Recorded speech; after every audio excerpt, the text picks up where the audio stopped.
Shelley, middle school language arts teacher, author of the Lunar Chronicles, and the upcoming series, The Elementals, with book 1 coming out October 25th, 2016. So this is a YA book review, and it is for the first half of the Lunar Chronicles by Marissa Meyer. The first half of the series includes the book Cinder,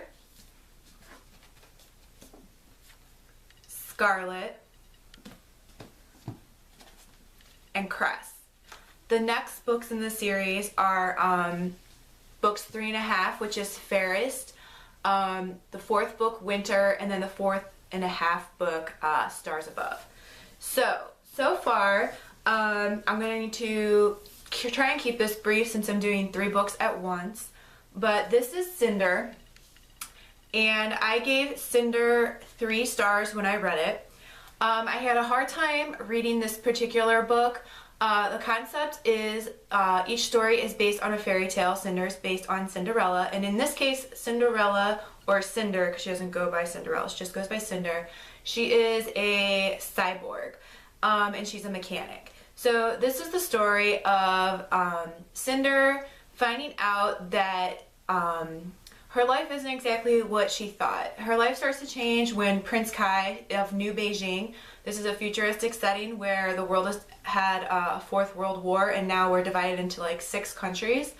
And so Cinder lives in New Beijing, and Prince Kai comes to her shop to have her work on an android of his, and because she stopped working.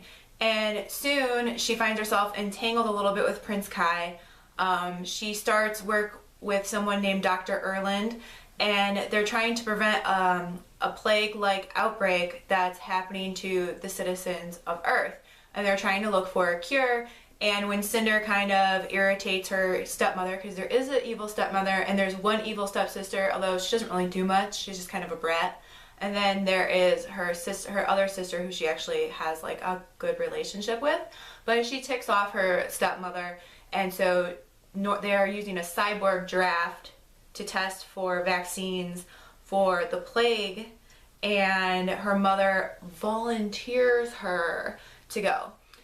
It's really hard to give a description of this book without giving away all the twists and turns and the details.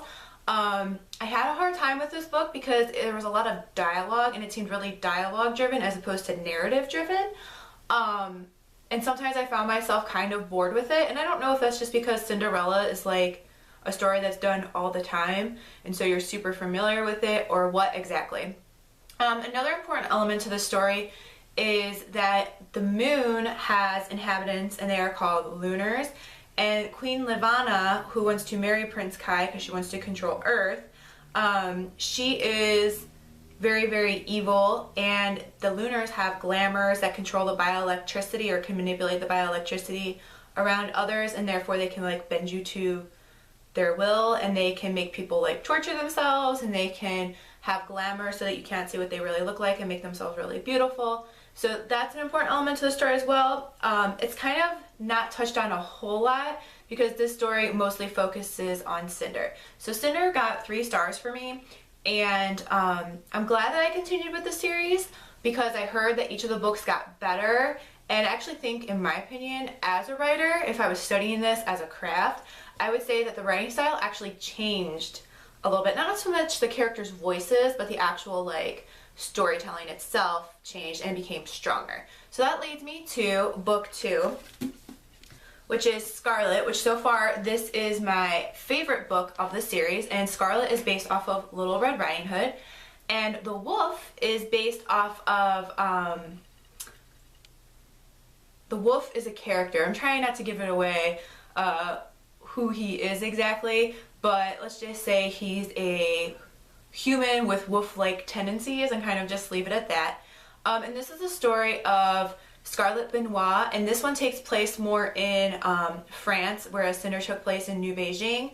And Scarlet's grandmother has been kidnapped, and this is the story of how she joins forces with someone named Wolf, who is a street fighter in her town, and how they join forces together to try and search for her grandmother. And it turns out that Scarlet has a connection to Cinder.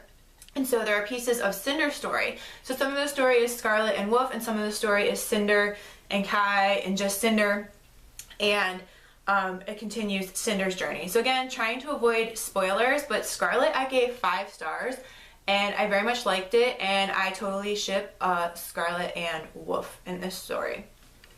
And that leads me to the last book, which is Cress, and I just finished this one the other day. And Crest is, if you can't tell from the ribbons and the hair, is based off of Rapunzel.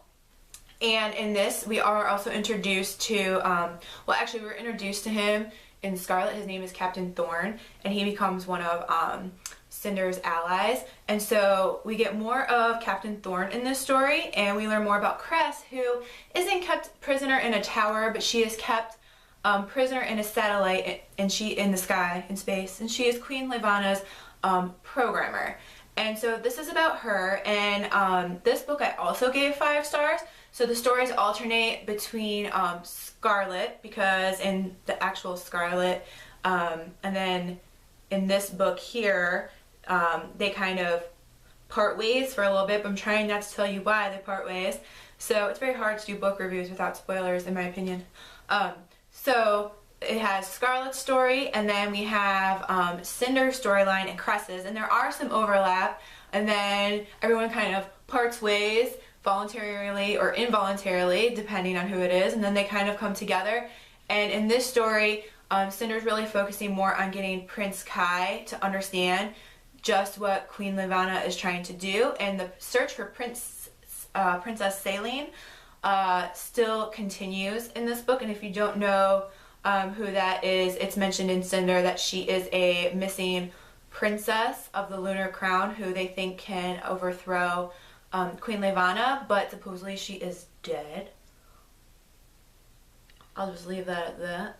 So, but this is Cress, and it was also very enjoyable, and it's kind of cool, this like band of rebels that have formed.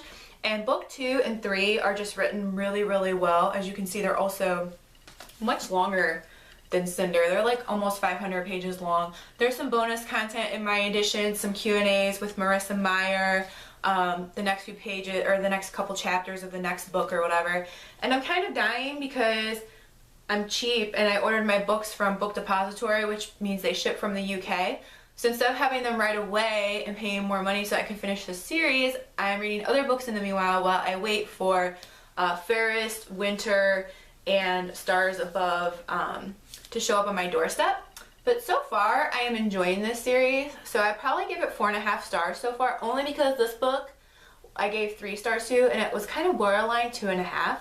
But I really love Scarlet, and Scarlet and Wolf, like I said, I ship them. And then Cress was also a really good story. Sometimes she can be a little bit annoying in how naive she is, but she really comes through when push comes to shove. So that is my review on the first half of the Lunar Chronicles. Hopefully I avoided any spoilers. That was very difficult to do, you know, because I'm doing 3 books at once here. But that's what I have for you today. So this is the first half of the Lunar Chronicles. In the meanwhile, happy reading and happy writing.